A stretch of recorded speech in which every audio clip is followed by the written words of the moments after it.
Eh,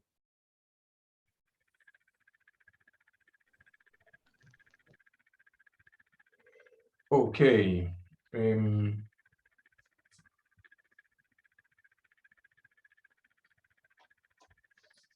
Muchas gracias a los que enseñaron la cámara. Hola a todos. Em, Siguen entrando, así que ya. Ok. Ya. Bien, voy a compartir pantalla.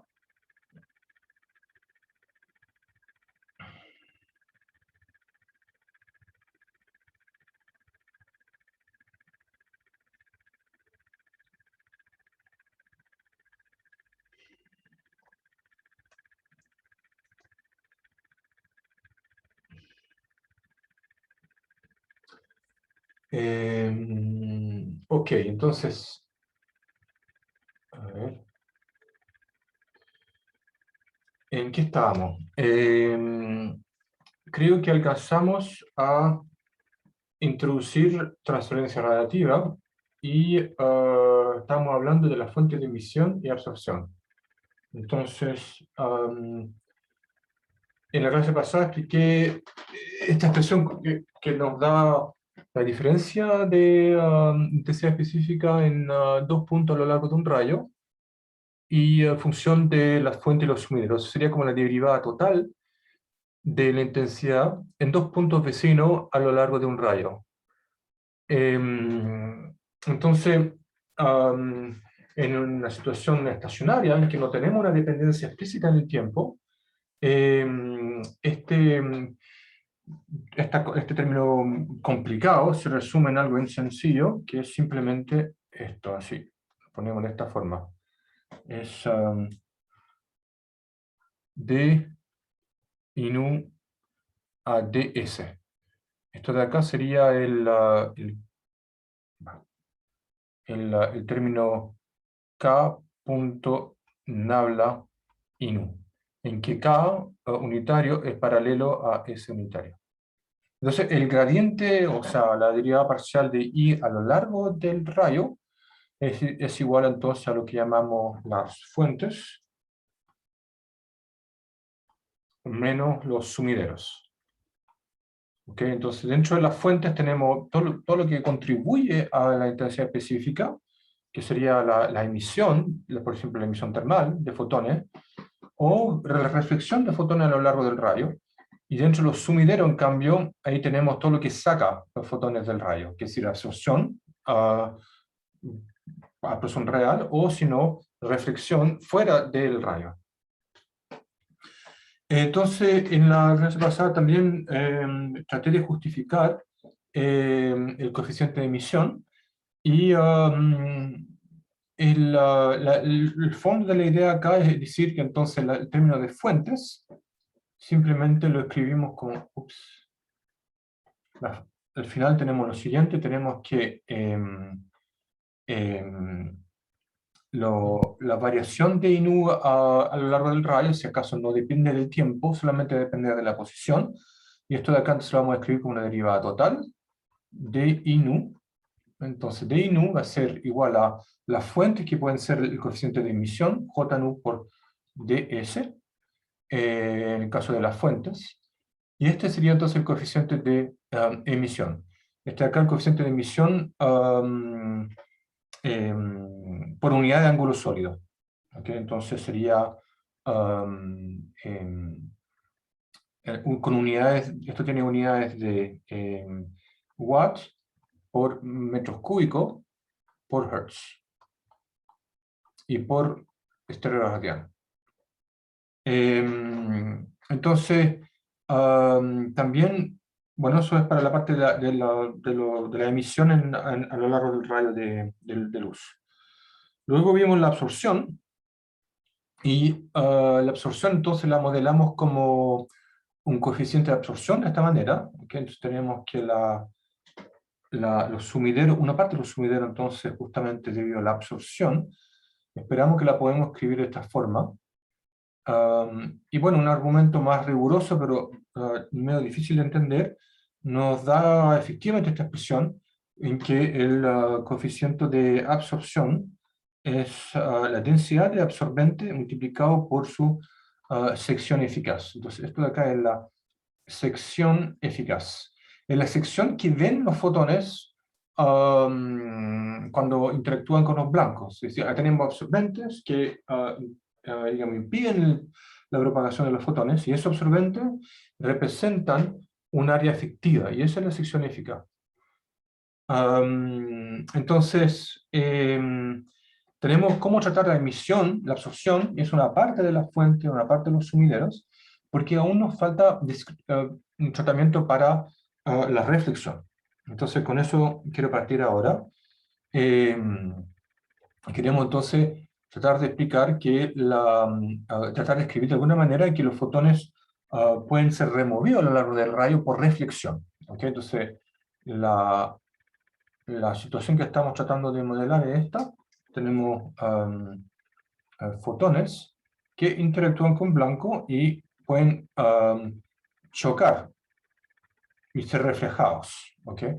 Entonces, esto es radiación que cuando se refleja sobre el blanco, no transfiere energía, sino que simplemente se desvía su dirección. ¿Okay? Podría impartir momentum, pero no es absorbido por el blanco. ¿Okay? Entonces, con los mismos argumentos que introducimos el coeficiente de absorción, en que le podríamos agregar acá un índice A o APS para indicar que es el coeficiente de absorción, podríamos haber escrito lo mismo para el caso de reflexión, en el sentido de que esperamos de que mientras más fotones incidan, mientras más fotones lanzo a los blancos, más fotones van a ser reflejados. ¿Okay? Entonces, mientras más fotones bombardeo, más van a rebotar. ¿Okay? Y en primera aproximación se debería ser más o menos proporcional, porque los fotones no interactúan entre ellos, no chocan entre ellos, y estamos suponiendo que, los blancos son lo suficientemente dispersos para que no haya un efecto de apantallamiento, si quieren, detrás. ¿Okay? Que detrás de la sombra de un blanco no haya otro blanco. ¿Okay? Justamente, eso no. ¿Okay? Entonces, suficientemente enrarecido el medio para que no se superpongan los blancos en un intervalo. Esto de acá sería entonces el intervalo DS. ¿Okay? Entonces, por otro lado, mientras más largo ese intervalo DS, más blancos voy a incluir dentro de un elemento de volumen. Por lo tanto, podemos escribir que la variación de la intensidad específica a lo largo de un rayo de luz, bueno, estamos hablando de reflexión fuera del rayo, entonces va a tener como signo menos, va a disminuir, ¿ok? Y va a ser proporcional a la intensidad incidente, va a ser proporcional a la profundidad y algún coeficiente de absorción, pero para distinguirlo entonces de absorción pura le ponemos un SK o un S arriba. ¿Ok? Ok, eso es la parte fácil de la reflexión. Ahora, ¿qué pasa con la otra, que es la parte más difícil, que es la que corresponde a la reflexión adentro del rayo? ¿Ok? Entonces tenemos este rayo en esta dirección. ¿Ok? Y tenemos entonces un blanco acá. ¿Qué pasa en este caso? Tenemos un fotón que choca con... Me salió mal. Tenemos este fotón que va a chocar con el blanco y es reflejado justo en la dirección en la que estamos considerando. ¿Ok? Entonces acá es la reflexión hacia S. Pero entonces esto de acá es un fenómeno difícil de representar, ¿no es cierto? Porque uno podría tener fotones que vienen de cualquier dirección. Por ejemplo, acá tengo un fotón que viene de ángulo recto, pero podría haber uno que viene de... Bueno, voy a dibujarlo con otro color, acá. También podría ver este caso. Un fotón que se refleja, pero claro, también justo va en el rayo, ¿ok? Entonces, ¿cómo podemos representar esto? Hay una probabilidad asociada a la reflexión en la dirección del rayo. Esa probabilidad depende de los detalles microscópicos de la interacción con el blanco. Son difíciles de representar, pero existe esa probabilidad. Es decir, de que quizás es más probable la trayectoria verde que la del ángulo recto, ¿ok? O incluso que la reflexión, imagínense esta otra, voy a poner en rojo, esta de acá, también podría suceder. Un fotón que viaja en dirección opuesta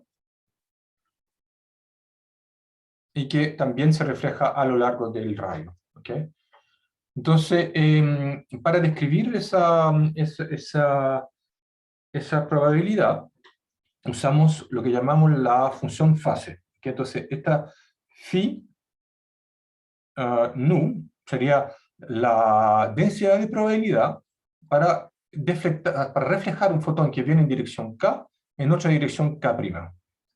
Entonces, ¿cómo usamos esto? Bueno, aquí como lo tengo en la ecuación 44, vamos a decir que el aumento de intensidad específica en el intervalo ds tiene que ser proporcional a el número de fotones incidentes, sí, pero en cualquier dirección. Entonces voy a tener que integrar acá en todas las direcciones. Entonces por eso ahí en la ecuación 44 le puse una integral cerrada porque estoy integrando en 4pi.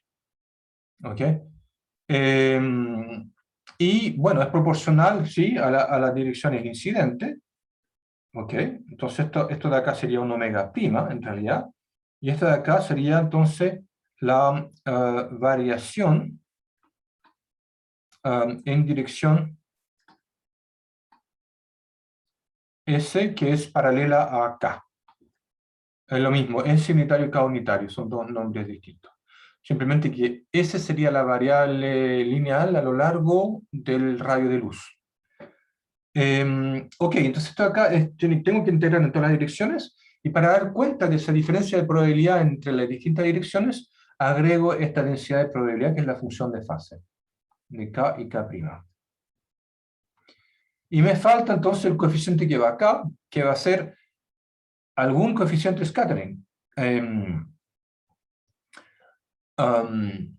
¿Cómo sabemos cuál es? Bueno, si el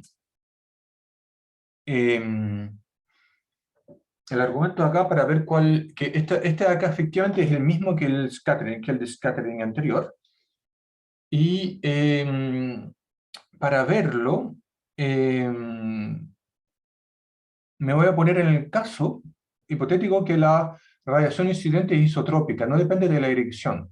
¿Ok?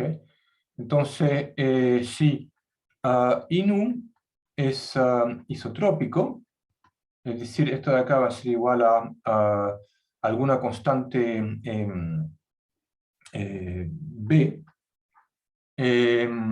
entonces la integral de d omega prima de phi por INU es simplemente B por la integral de d omega prima por phi, y esto tiene que estar normalizado, entonces esto de acá me da un 1 nomás. ¿Ok?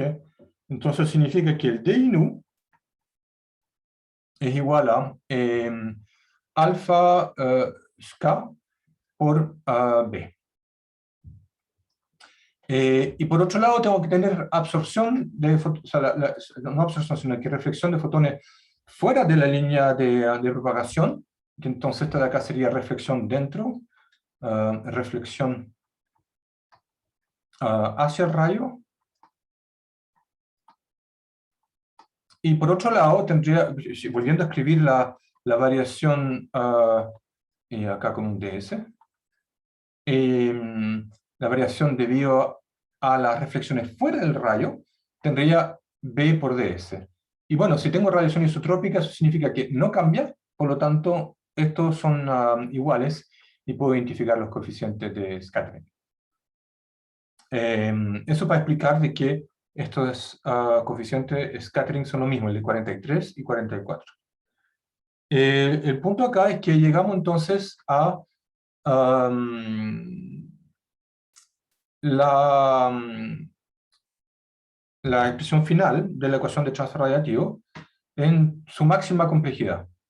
Entonces tenemos acá la expresión final en la ecuación 46, en que vemos que la variación de la intensidad específica a lo largo de un rayo se debe entonces a la emisión, la genuina de fotones a lo largo por unidad de volumen, y que también se emiten en la dirección de propagación, La absorción genuina, es decir, cuando los fotones son absorbidos por los blancos, los materiales que componen el medio, ¿ok? Y la reflexión de fotones fuera de la dirección de propagación, que también describimos como un coeficiente de absorción, o sea, un coeficiente de absorción sí, pero que es una absorción debido al scattering, a la reflexión.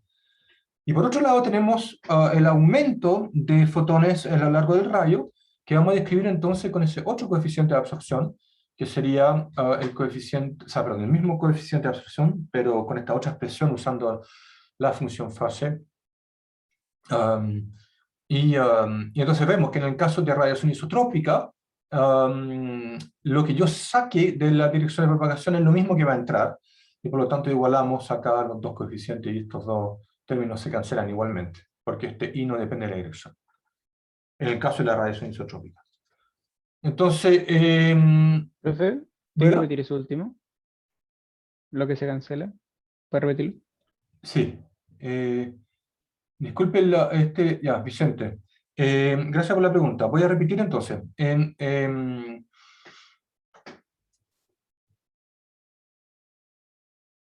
¿Cómo lo puedo explicar de una manera...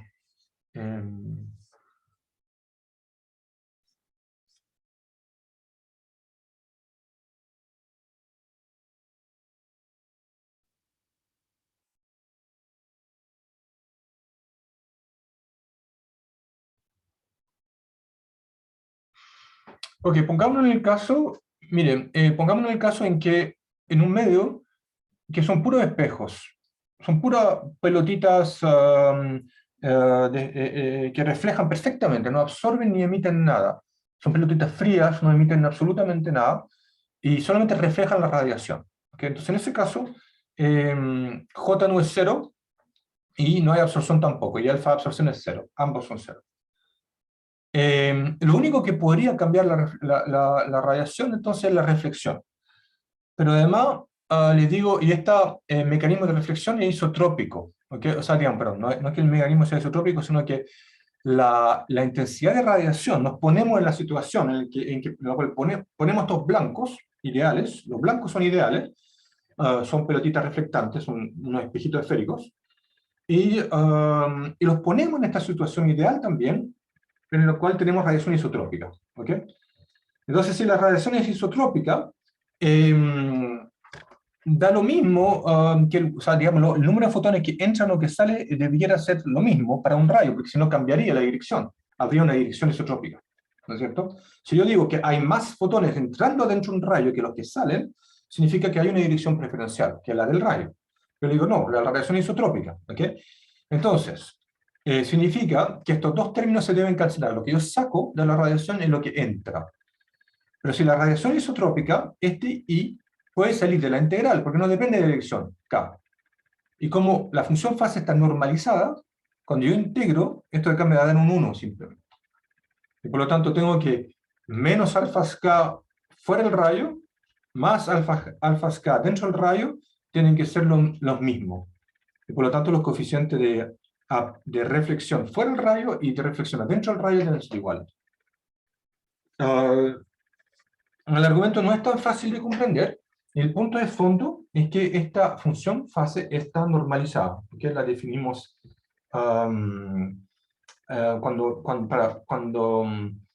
por ejemplo, si también el scattering es isotrópico, para darles una idea, si, si tengo efectivamente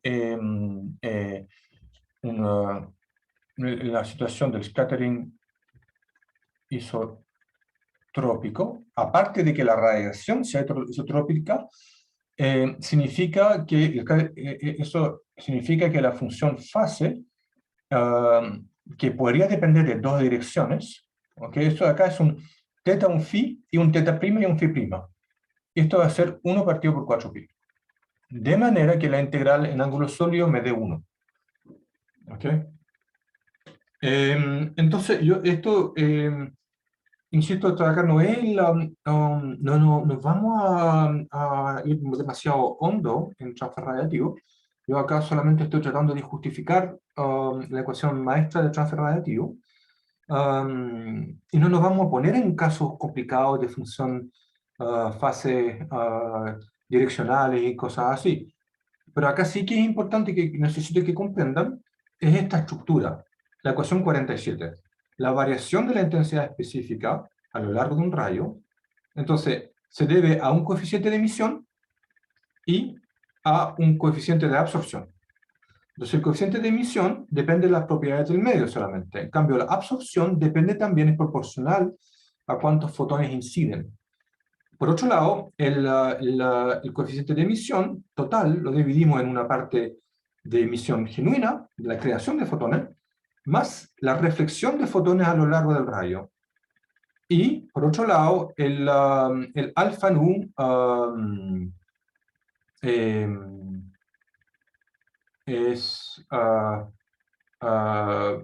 lo representamos por dos términos, uno que es la absorción real y el otro es la reflexión de fotones fuera del rayo.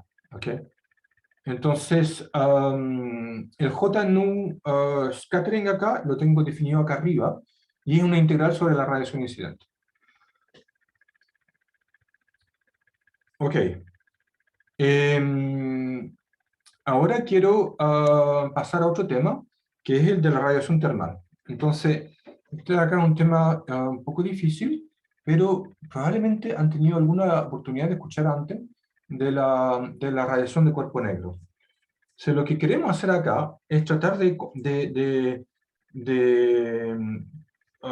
calcular cuál sería el espectro de la radiación dentro de un horno. O realmente, para simplificar idea, lo que queremos es esto. Tenemos una caja, imaginemos una caja cúbica,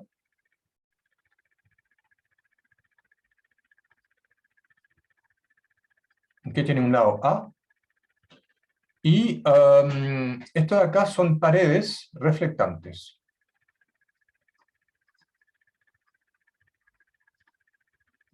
¿Ok? Entonces, eso significa que podrían ser, por ejemplo, conductores, ¿ok? Conductores ideales que reflejan los fotones o la radiación electromagnética que incide en las paredes. ¿Ok? Entonces, entre las dos paredes, por ejemplo, en el eje X, acá, estas son las paredes, ¿ok? Las paredes las vamos a colocar a temperatura T, y adentro de la cavidad, entonces, hay radiación, hay campo electromagnético, y el punto es que, como son paredes reflectantes, adentro de las paredes no puedo tener campo eléctrico o magnético. ¿Okay? Tengo que tener extremos fijos, es decir, campo electromagnético nulo, en los extremos de la pared.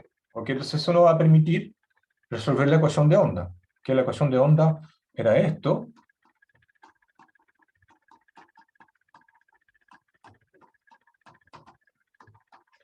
Y si separamos variables, es decir, vamos a buscar soluciones así, en que simplemente separamos las variables en función de x, y, z y el tiempo, y lo inyectamos en la ecuación de onda, vemos que podemos recuperar entonces esta versión de la ecuación de onda, en que se tiene que, obviamente la ecuación de onda se tiene que cumplir para todo x y z. ¿Okay? Entonces, para que eso sea válido para todo x y z, cada uno de estos de acá tiene que ser una constante. ¿Okay? Y las constantes deben cumplir esta relación de dispersión. ¿Esto es completamente nuevo para alguien en el curso?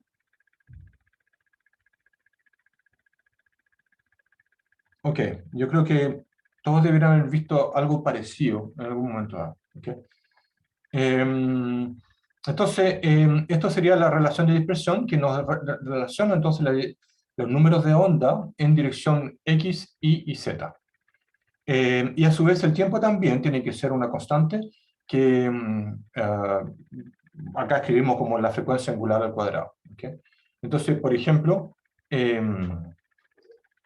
tenemos que si la t segunda dividido por t es menos omega al cuadrado, entonces la dependencia temporal es proporcional a e a la más o menos i omega t. en notación compleja. ¿Okay? Y lo mismo para los demás, pero los demás están en la posición. ¿Okay? Entonces, esta de acá me va a dar e a la i más menos k1x. ¿Okay? Entonces, escribámoslo en realidad, eso me estoy yendo un poco rápido, si no. Entonces, la relación en x me dice que x segunda es menos k1 cuadrado, y por lo tanto, el x lo puedo escribir como una superposición de más ik1x más un b por e a la menos ik1x. El punto es que necesito pedir extremos fijos, de manera que x en 0 tiene que ser 0, no hay campo electromagnético adentro de la pared. Acá escribí una ecuación de onda genérica, un psi, que puede ser cualquier componente de E o de B, ¿ok? Y esa componente entonces es la que estoy representando por psi. Y por otro lado, x en A también tiene que ser 0, ¿ok? Extremos fijos.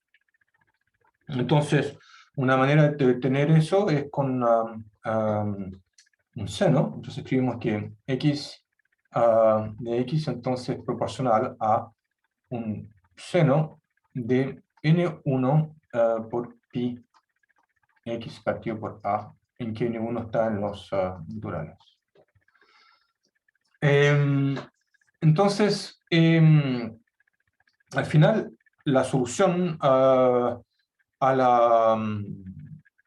la ecuación de onda con extremo fijo adentro de esa caja, la podemos escribir como una superposición de todas esas soluciones particulares, y los coeficientes de cada una de esas soluciones, cada una de estas soluciones particulares, perdón, son los que tendríamos que determinar para poder sacar la radiación neta, pero sabemos que se descompone en esta base de funciones. ¿Okay? Y lo otro es que la relación de dispersión nos dice entonces de que este número de onda K1 está relacionado con esos números enteros, y lo mismo para X, Y, Z. Entonces tenemos que, a ver, de repente voy a escribir ¿no? La relación de dispersión acá. Entonces, la relación de dispersión era acá, omega cuadrado partido por c cuadrado es k1 cuadrado más k2 cuadrado más k3. Y entonces, bueno, reemplazando la expresión anterior acá, para k1 igual a, aquí lo tengo arribita, sería entonces un n1 pi x partido por a. Y lo mismo para cada uno de x, y z. ¿Okay?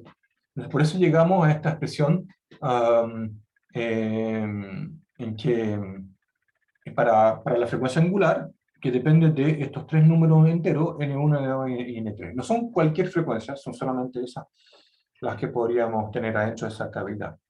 Adentro de horno ideal, con pared reflectante, y tiene una cierta temperatura T. ¿Okay? Entonces ya sabemos que adentro de este horno, estos son el tipo de modos de vibración que vamos a tener. El campo electromagnético neto va a ser una superposición de esos modos. ¿Okay? Esto hay que verlo como grado de libertad. Yo podría ser, por ejemplo, un caso en el cual tengo un solo modo excitado. ¿Okay? Entonces olvidémonos de que la caja tiene una cierta temperatura T. ¿Okay? Y yo impongo que adentro de mi horno yo excito solamente una sola oscilación a lo largo de X. ¿Okay? O podría haber una específica a lo largo de Y y Z. Podríamos poner el modo 1, por ejemplo, N1 igual a 1. ¿Okay? Si n es 0, ahí también tenemos un problema porque no pasa nada. ¿Okay? Si cualquiera de estos n es 0, obviamente acá psi es 0. ¿Okay? No hay radiación. El mínimo es 1. ¿Okay? Entonces, si tenemos el primer modo, sería una situación así, en que si tengo el primer modo, acá está mi caja, mi horno con pared reflectante, y entonces tendría este perfil en X y el mismo perfil en Y y en Z. ¿Ok? Y esto oscila con una dependencia E a la menos I omega t. Entonces,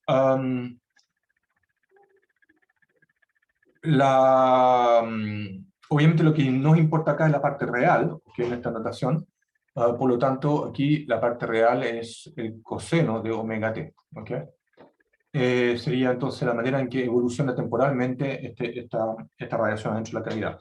Bueno, imaginaríamos entonces un campo electromagnético que va bombeando hacia adentro de este horno. Si hubiese solamente ese modo, ¿ok? Entonces, por ejemplo, en un horno a microondas es un poco lo que hacemos. En un horno a microondas se excitan esas frecuencias en especial. No es el modo fundamental, sino que es un modo con un N muy alto, pero se excita preferencialmente esos modos de oscilación adentro de esta cavidad. ¿Ok? Y entonces la frecuencia está relacionada con estos números de onda en el largo de X, Y y Z. De manera que tenemos al final esta relación en que omega entonces va a ser C pi partido por A por la raíz de este n1 cuadrado más n2 cuadrado más n3 cuadrado. En el ejemplo que di acá, todos los n son 1. ¿Okay? Entonces, en ese caso, esta sumatoria sería la raíz de 3 nomás. ¿Okay? Y eso sería entonces la frecuencia del campo electromagnético, ¿okay? Que se relaciona, la frecuencia angular se relaciona con la frecuencia de cálculo normal con 2π. Vale. Bien, entonces, la idea es que dentro de este horno tenemos estos distintos modos de oscilación del campo electromagnético. Ahora sí vamos a tener que usar el hecho de que este horno está a una cierta temperatura. Para poder conectarlo, vamos a contar cuántos modos de vibración hay.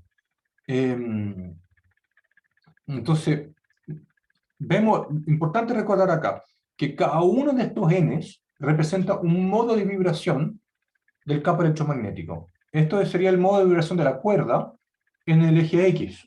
¿Ok? Esto haga un poco más complicado porque tenemos tres direcciones, pero matemáticamente es muy parecido. Y entonces este es el modo fundamental de oscilaciones del campo electromagnético. Pero ¿cuántos modos hay exactamente? ¿Cómo podríamos contar esos modos? Entonces, la idea es la siguiente, es que vamos a decir vamos a contar cuántos modos hay con una frecuencia inferior a un nu 0. Entonces, el nu sub 0 sería el número de modos que tienen frecuencia nu inferior a un nu sub 0. ¿Ok? Entonces, y sabemos que esto de acá tiene que ser igual a 2 pi nu.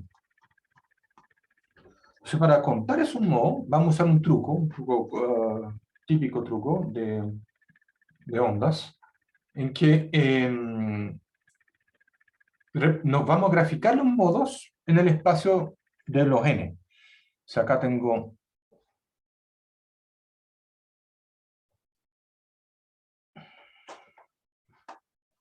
ok, entonces esto de acá va a ser el espacio de los n. Así. N1, N2 y N3. ¿Ok? Y cada uno de los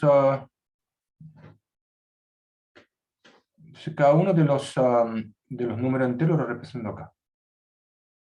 Entonces, esto de acá serían los valores que pueden tener los n's. Ok. Este es el espacio de los modos. Y el nu 0, yo el nu 0 lo puedo escribir así. El nu 0 lo voy a escribir como un C partido por 2A y con unos dividido por un n nomás. Este n, a su vez, es una especie de radio. N1 cuadrado más N2 cuadrado más N3 cuadrado. Más N3 cuadrado. y acá en realidad el nu0 va en, sí, eso es, 1 partido por n. Entonces, y acá viene la parte más sutil. ¿Cuántos modos tengo con que tengan un n inferior a este, llamémosle n sub 0 así, a un n inferior a n sub 0, lo vamos a poner acá, n inferior a n sub 0. Bueno, para poder sacar esa cuenta, vamos a considerar una esfera. Entonces esto sería la intersección de la esfera con el espacio de los n positivos. Y adentro de esa esfera, entonces tengo todos los puntos donde los n son enteros, me va a calzar entonces con un modo normal. ¿Okay? Entonces acá estoy tratando de graficar em, la grilla de los n que es implícita. Así. Y se imaginan también en la otra dirección.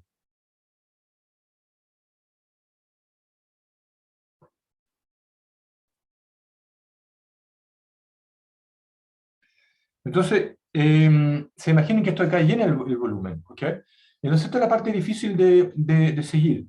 El número de modos que hay con un n inferior a un n0 es igual al volumen de esta esfera, po. ¿Ok? ¿Cuántas celdas tengo? ¿Cuántas celdas? Acá, cada una de estos píxeles, si quieren, en 3D, tiene el lado 1. ¿Ok? Porque cada una de estas celdas de aquí, justamente como estamos en el espacio de los n's, esta de acá tiene el lado 1, acá también. ¿Ok? Entonces, acá podría representar una celda en el espacio de los n, y esto de acá tiene el lado 1, 1 y 1. El volumen es 1. Entonces, ¿cuántas celdas tengo adentro de esta esfera? Bueno, sería el volumen de la esfera, po, directamente. Entonces, el número de Mohs, este phi de nu0, es el volumen de la esfera. 4 tercios por pi n0 cubo. Pero claro, no es exactamente el volumen de la esfera, sino que en realidad tengo que tomar en cuenta el hecho que yo vea solamente los n positivos. Yo cuento en los n naturales, y eso es 1/8 de la esfera. Pues acá le ponemos 1/8. Entonces eso para justificar que el número de modos que hay con frecuencia inferior a una frecuencia de referencia sería 1/8 del volumen de la esfera en los n, en que el radio de la esfera está dado por la relación de dispersión, que es la relación anterior, esta de acá, la relación de dispersión que tengo acá. Ok, eso sería entonces el número de modos con una cierta frecuencia inferior a una frecuencia de referencia. ¿Cuál sería entonces ahora la densidad de estados? La densidad de estados es el número de modos que hay en un intervalo de frecuencia de nu. Y eso es re fácil, porque ya tenemos, como tenemos tenemos phi de nu, ¿ok? Entonces podemos decir, bueno, el número de phi de nu más de nu menos, perdón, aquí ver. Entonces, puedo escribirlo así, f de nu más de nu menos phi nu en nu. ¿Ok? Y acá, bueno, ustedes reconocen que Tenu es infinitesimal, y eso entonces va a ser igual a d phi nu a d nu multiplicado por el d nu. ¿Ok?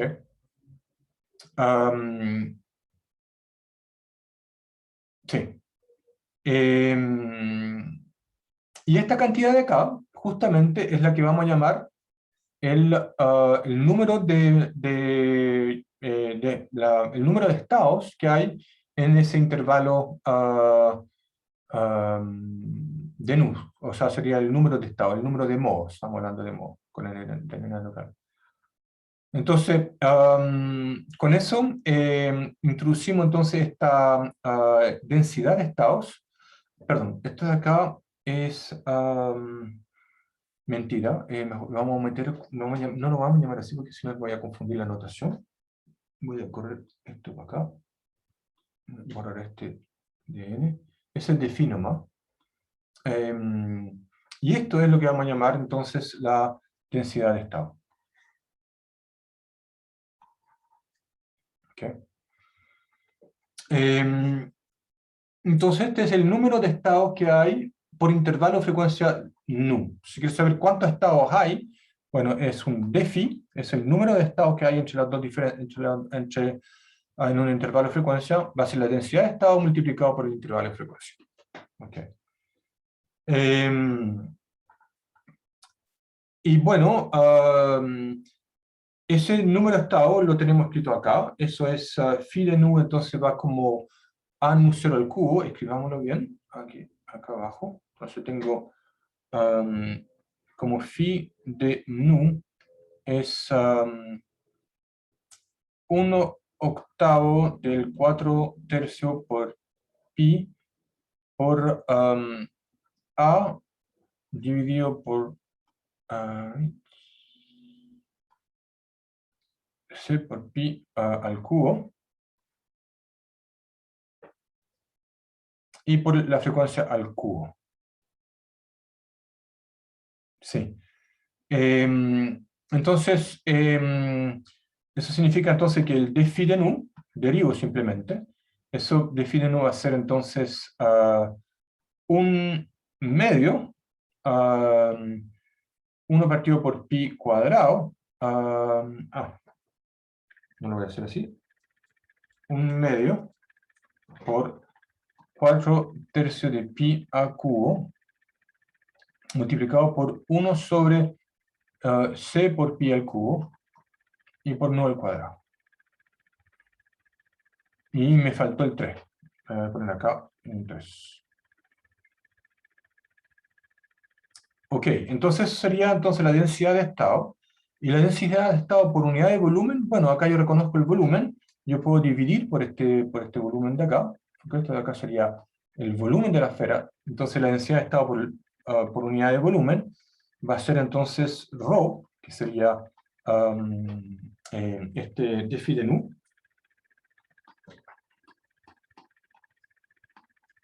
partido por el volumen, ¿ok? Y eso entonces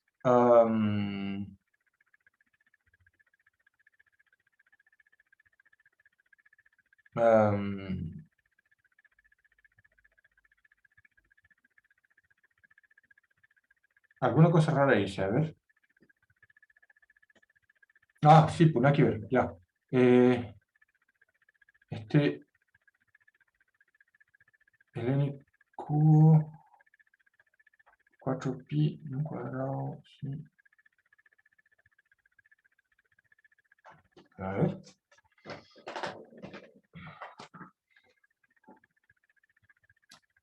Esto es 4 tercios pi, ese pi el cubo, esto va acá, sí. Es el volumen de... Ah, ¿por qué no me da?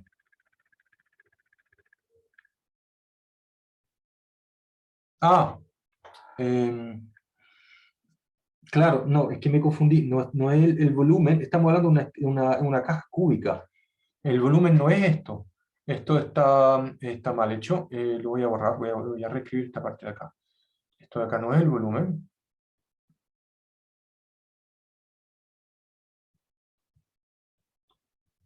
¿Ok? Esta parte de acá es el volumen. Esto nomás es el volumen. Porque es una caja cúbica en el espacio físico. Entonces, igual me queda un pi al cuadrado en el denominador acá. Tengo el c bien, el 4 se va, el 3 con el 3 se va, me queda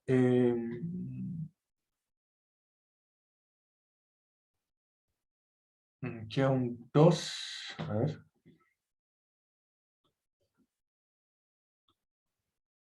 El nu al cubo, ¿por qué tengo un pi abajo, un pi cuadrado abajo?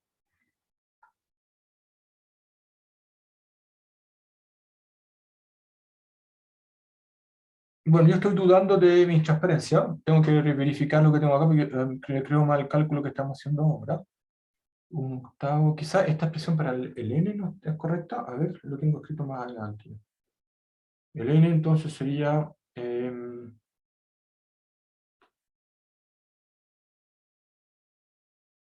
Esto de acá tampoco es correcto, es proporcional a n. Con,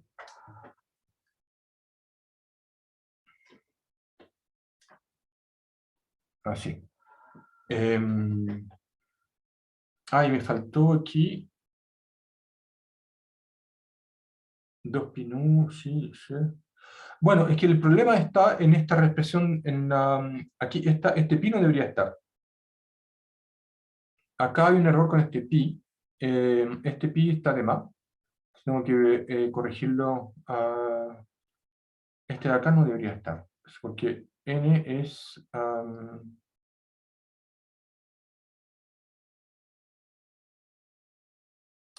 no es un pi, un 2. No, tampoco. Sí, eso es... A ver.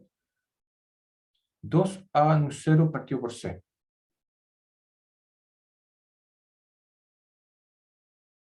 Mm.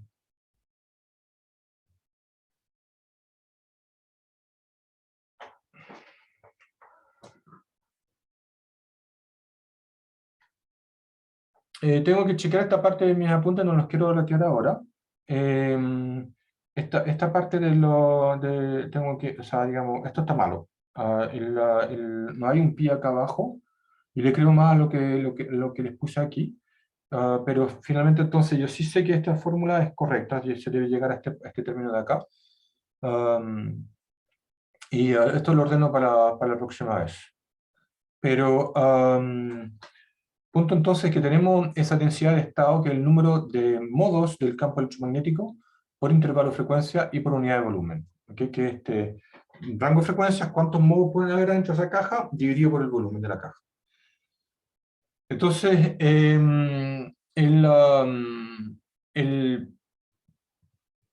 la conexión con la termodinámica la hacemos ahora introduciendo el equilibrio termodinámico con la caja. ¿Okay? Entonces, aquí la idea es la siguiente, es decir, que la energía que tengo en algún modo de vibración, ¿okay? Entonces la energía que vamos a tener va a ser, la energía total va a ser un U, en ese modo de vibración que tiene esa frecuencia nu, ¿okay? Que recuerden que 2pi nu es omega, ¿okay? Entonces tenemos esa frecuencia omega que relaciona los 3 números de ondas. Y esa frecuencia entonces me da una cierta densidad de energía electromagnética, ¿okay? Que es epsilon 0 por el módulo cuadrado del campo eléctrico más el módulo cuadrado del campo magnético. Y, y bueno, para poder obtener la energía total, tengo que multiplicar esa densidad de energía por unidad de volumen por el volumen total, y este volumen es A al cubo. ¿Okay?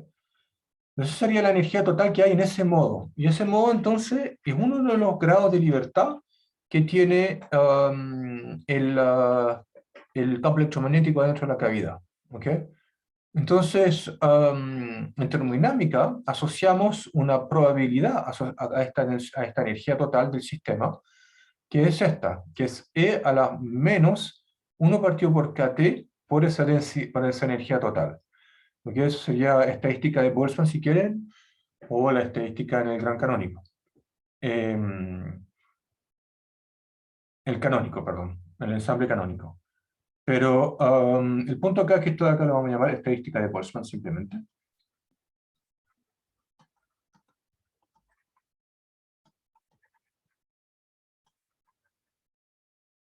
Ok, entonces, eso sería la probabilidad asociada a esta cantidad de energía. ¿Cómo sabemos la probabilidad neta? Esa sería la probabilidad asociada a SU. ¿Okay?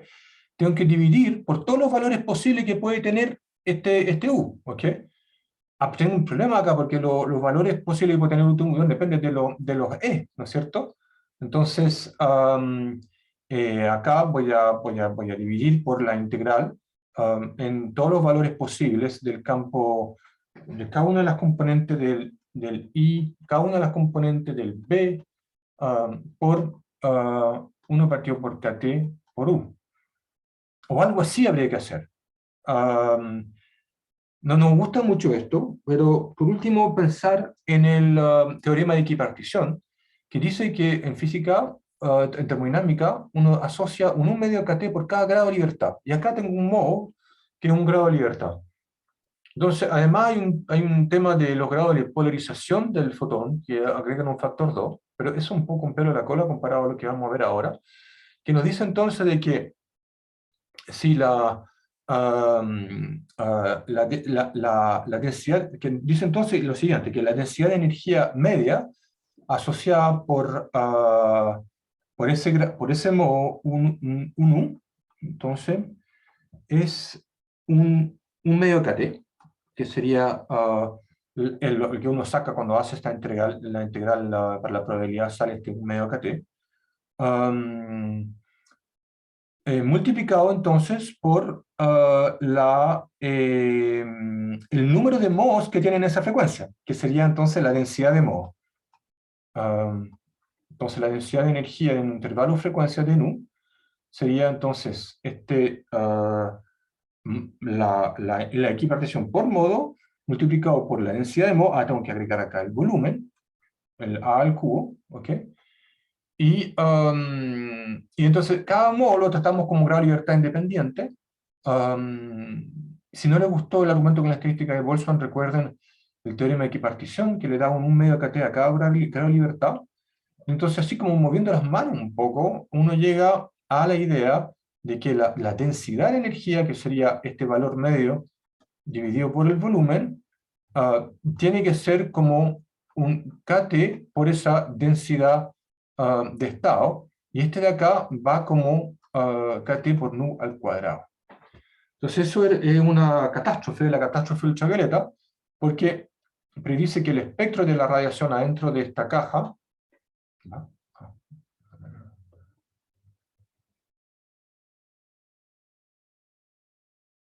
Predice entonces que el espectro de la radiación adentro del horno tiene que tener esta forma. Esto acá es nu. Esto de acá sería la densidad de energía. Tiene que ser algo como una parábola, ¿ok? Tiene que partir así. ¿Ok? Esto es proporcional a nu al cuadrado. Y entonces a alta frecuencia, en el ultravioleta, esto acaba infinito. Entonces no funciona. ¿Ok? Así que esta solución, moviendo las manos, si no la entendieron, no importa porque no funciona. Entonces tenemos que volver para atrás y hacer las cosas con más cuidado. Entonces, la idea es recordar que en realidad, más que modos, tenemos fotones. Eso fue lo que hizo Planck en realidad, como que él no tenía el concepto de fotones, lo introdujo Einstein, pero sí introdujo la idea de que lo que había que cambiar es esta integral de acá, esta integral sobre esa densidad de probabilidad que proporciona la estadística de Boltzmann. En vez de hacer una integral sobre todos los valores de I y B, al final en realidad no es lo que hay que contar. Porque en realidad la radiación son fotones, y lo que hay que contar es el número de fotones por modo. ¿Ok? Entonces, lo que propuso de hacer Planck era cambiar para obtener la energía promedio, o sea, en vez de decir que la energía promedio, en un cierto modo, es esta integral por esa densidad de probabilidad de 1 por un du, lo cambió, entonces esta de acá la cambia por una sumatoria de U, que es lo que estamos promediando, multiplicado por la probabilidad asociada a ese 1. ¿Okay?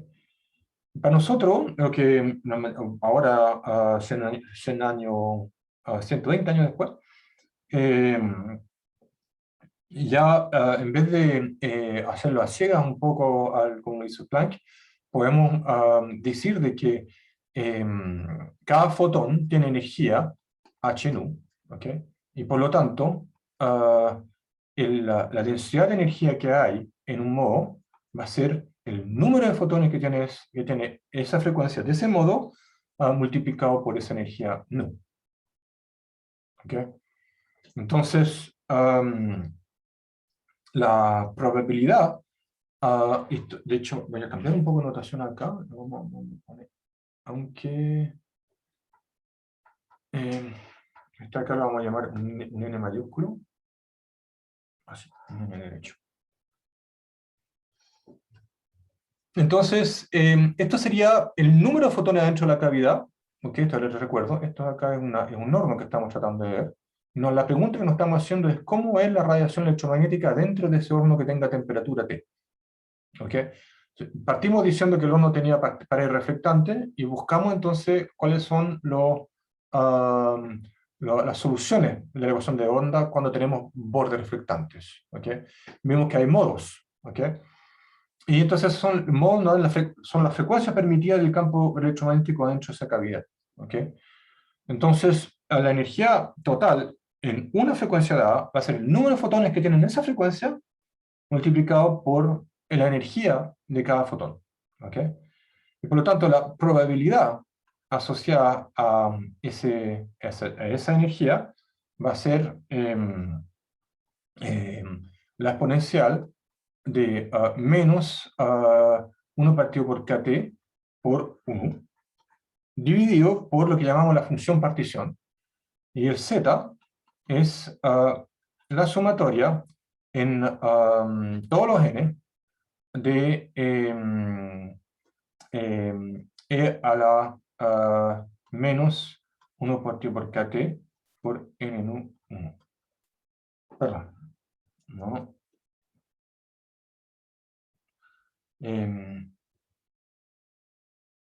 Esto está mal hecho. Déjenme escribirlo de nuevo. Entonces, la sumatoria en cada uno de los n que componen los ejes x y z por, claro, sería entonces la exponencial de menos 1 partido por kt por un h, sí, n por h nu por n1 más n2 más n3. Ok.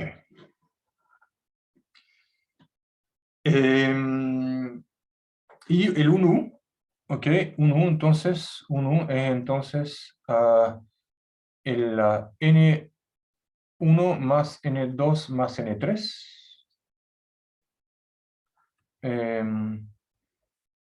por h1. Ok. Entonces, una manera de sacar este cálculo es reconocer de que la energía media, P1U, entonces es la sumatoria sobre todos los NI de esa energía media 1 por por la probabilidad, bueno, no voy a escribir acá, menos beta por 1, partido por la sumatoria en todos los NI de E a la menos beta por 1. Y entonces acá hay un truco, que es, uno puede ver acá que la energía promedio, en ese modo, uno puede escribirlo así, menos DA de beta, y el beta es 1 partido por kt. Es la derivada con respecto al beta de el logaritmo de la función partición. Entonces, ustedes pueden ver de que si yo derivo el logaritmo, me va a dar justamente la función partición en el denominador, que es lo que tengo acá, y en el numerador me va a bajar un 1 si derivo con respecto al beta. Pero me va a bajar también un menos, entonces el menos lo corrijo con el de acá. Ok. Entonces, lo que tengo que hacer para poder sacar la energía media por modo es justamente calcular esa función partición. Y este z, entonces, es, volvamos a escribirlo, es la sumatoria en n1, n2, n3 por e a la menos beta por n1 h nu por e a la menos beta por n2 h nu, y lo mismo en el otro eje, en el tercer eje. ¿Ok? Entonces, esto de acá lo podemos escribir como una pura sumatoria en un puro n, en que n va desde 1 hasta infinito, de e a la menos beta n1h nu, y todo eso el cubo. ¿Ok? Entonces, claro, son el producto de 3 sumatorias, me va a dar entonces esta sumatoria triple, con los argumentos que son el producto de cada una de ellas. Un poco difícil de ver, pero si se pueden convencer, tomando, por ejemplo, solamente dos, n1 y n2, y viendo un caso con n del orden de 3 o 4 sumando, y lo van a ver. Y esto de acá es súper simple, porque es una serie, bueno, reconocemos que es una serie, porque tenemos esto de acá es lo mismo que la sumatoria en n1 de un q a la n1 al cubo, en que el q es e a la menos beta h nu. Entonces, ¿cuánto vale esta serie geométrica? Ay, se me olvidó. Creo que es 1 partido por 1 menos q. ¿Alguien me puede ayudar por ahí? Si tanto voy atento hasta, me estoy pasando un poquito.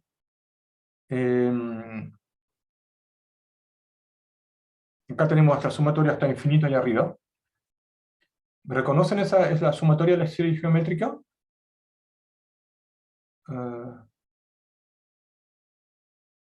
O alguien, más bien al revés, porque es difícil como no estamos en clase, es difícil. ¿Alguien no lo reconoce? Ya, estamos entonces de acuerdo. Yo creo que esto de acá es 1 partido por 1 menos q, y todo eso va al cubo.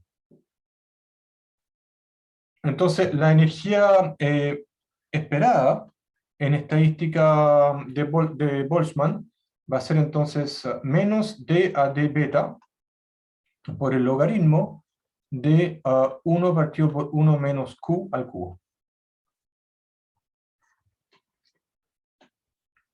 Y esto entonces es, sale un 3.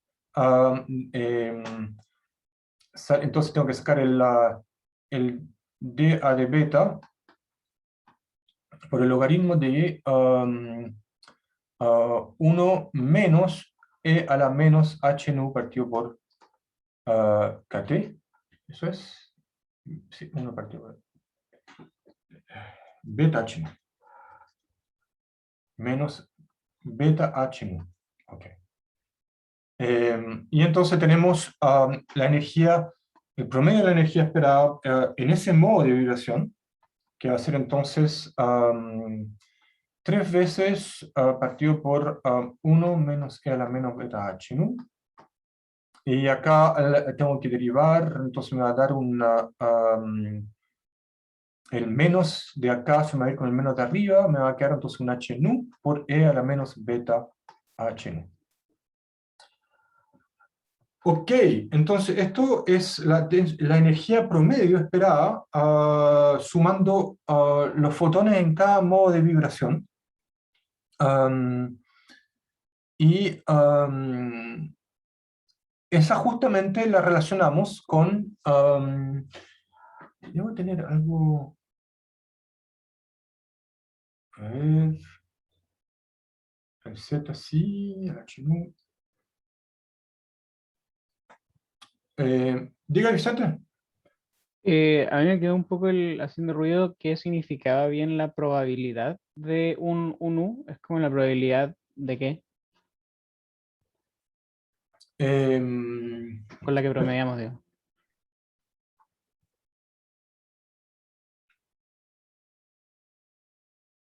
¿Esta de acá? ¿Esta probabilidad? No. Sí. Em, ¿Se acuerda de la estadística de Boltzmann, cierto? Cuando tenemos un sistema termodinámico que tiene distintos estados, uno dice la probabilidad asociada a un cierto estado es proporcional a e a la menos beta e. ¿Eso les suena? Ah, ok. Ya, yo pensé que esto de acá lo veían, no lo ven en termodinámica, como tengo la estadística de Boltzmann, si tengo un sistema que tiene estos estados posibles. Ah, no sé, un sistema que tenga una cierta grado de libertad, ¿ok? Y la energía asociada a cada uno de los grados de libertad es esta. Podría ser un átomo que tiene un puro átomo que está en contacto con un baño térmico, y entonces, o muchos átomos en contacto con un baño térmico, y uno dice entonces, bueno, si el átomo tiene distintos niveles de energía, lo graficamos así. ¿Ok? Entonces sería lo 1, 2, 3, así. Entonces yo digo que la energía, o sea, que la probabilidad de encontrar el átomo, el sistema termodinámico, en un cierto estado con energía E sub i es proporcional a E a la menos beta E sub i. ¿Esto es totalmente nuevo?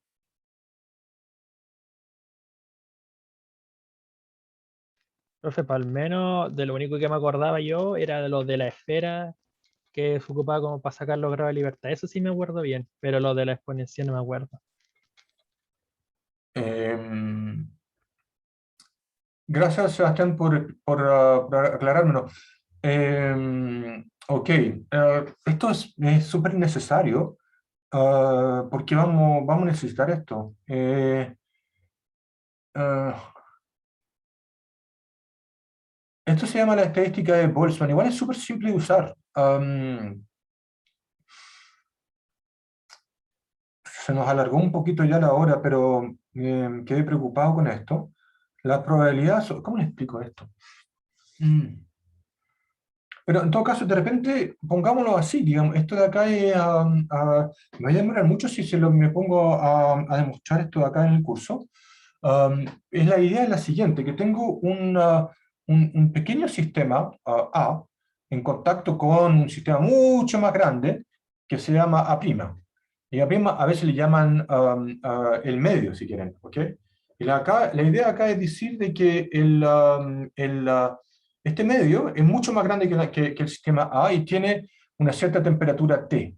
Entonces, permitimos equilibrio termodinámico y la temperatura de A tiene que ser igual a la temperatura de T'. Pero este es mucho más pequeño. Entonces, cualquier cambio de energía que hay entre A y A' no cambia la energía total del sistema grande. En este caso, la,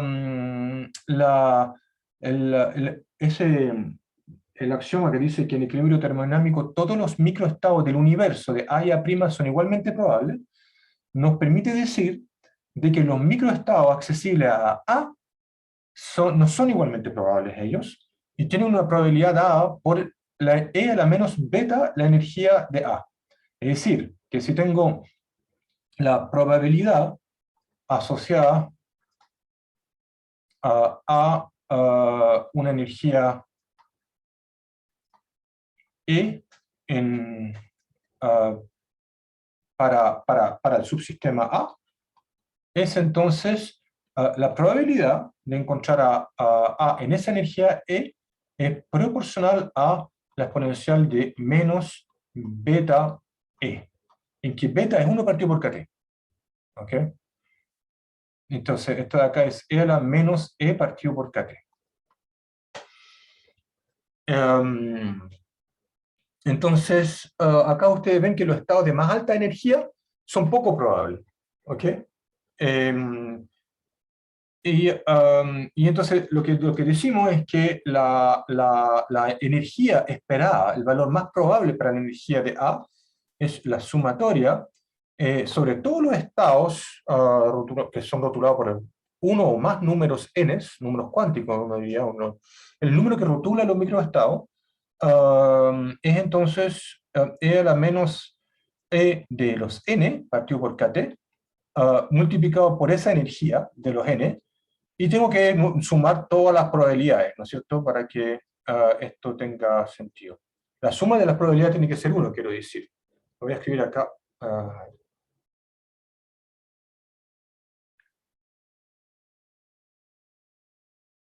Lo voy a volver a escribir acá.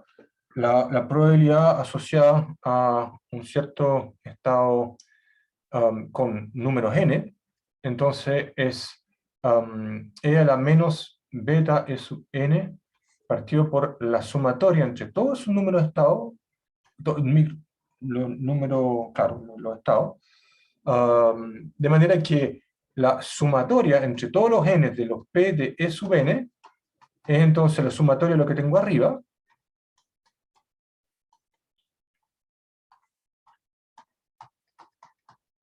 y eso ustedes ven que es un 1.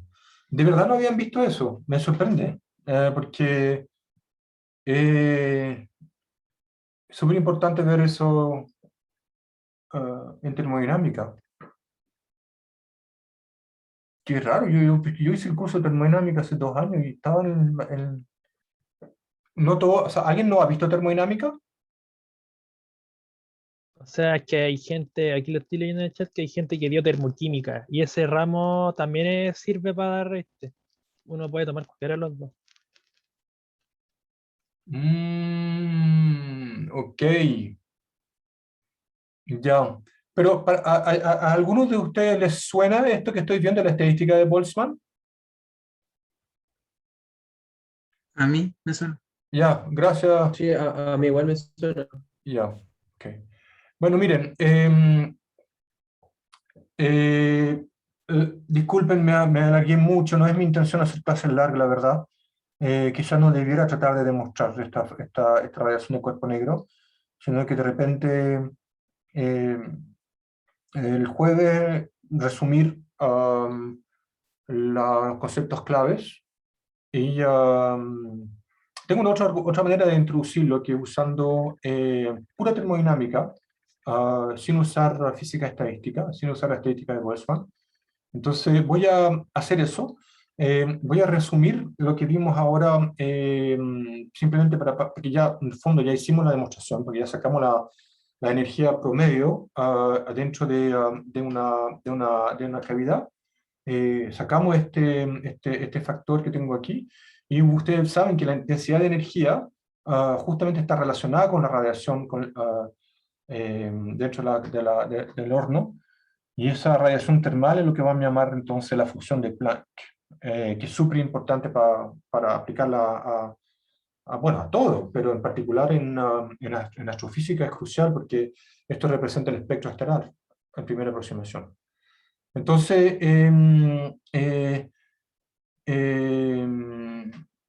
no me había fijado en el chat.